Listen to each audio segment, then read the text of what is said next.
Good afternoon, this is Dr. Peplinski with Simi Valley Unified School District, and today we come to you with some good news, finally some good news. We are preparing for the return of our middle school and high school students for in-person instruction. There are two ways that this potentially could happen. One of them being the county that is currently in the purple tier returning to the red tier. We do think that is a possibility within the next few weeks, but there is one other option which we think may happen more quickly, and that is that the state put out an opportunity for districts who had already opened elementary schools that were not able to open their middle school and high school campuses to submit a safety review. We did that as soon as it became available, and we are currently awaiting for the approval to come, which we expect in the next couple of days. One of our colleagues received their approval letter today and submitted around the same time we did. So we expect to hear in the next couple of days of whether or not that is an option for us. If it is, and we are ultimately approved, we would be able to again provide in-person instruction to our middle school and high school campuses soon. And we are targeting a date of either March 23rd, which is a Tuesday, or the first day after spring break. Obviously, if we can come back in March, we plan to do that. If we need to wait till after spring break, we will do that as well. The other piece of it's important to that timeline is you may have heard that all of our employees were given the opportunity to receive their first dose of the vaccine this past weekend. The second dose is scheduled for our employees on March 20th and 21st.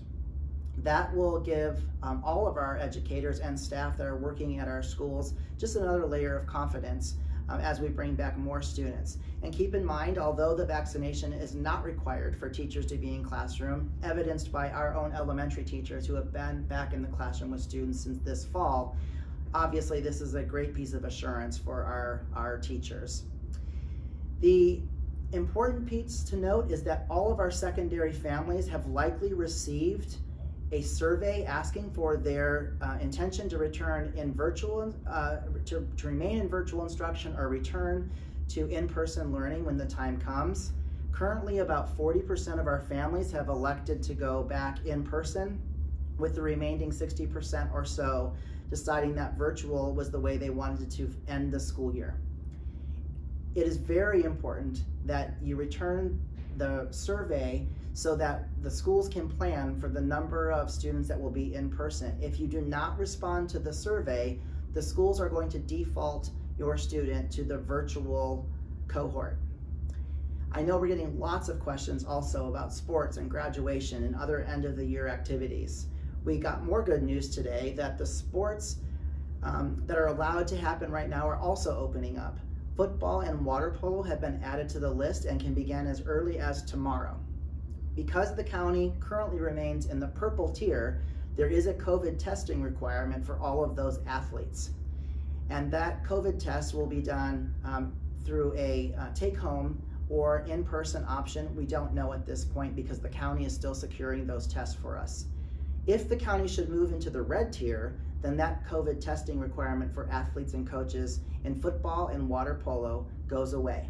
All other sports that are currently happening do not have a COVID testing requirement. As far as graduation go, I can tell you that we are committed to doing all we can do to have in-person graduations of some sort. It may mean that we have to reduce the graduating classes into smaller cohorts and do multiple ceremonies, but we are committed to doing all we can do to honor our seniors who have really had their senior year taken away from them in terms of the normal functions of activities at school. So with that, I'm going to thank you all for your continued patience, and please know that the district and the board are committed, as we have been, to getting our students back to campus.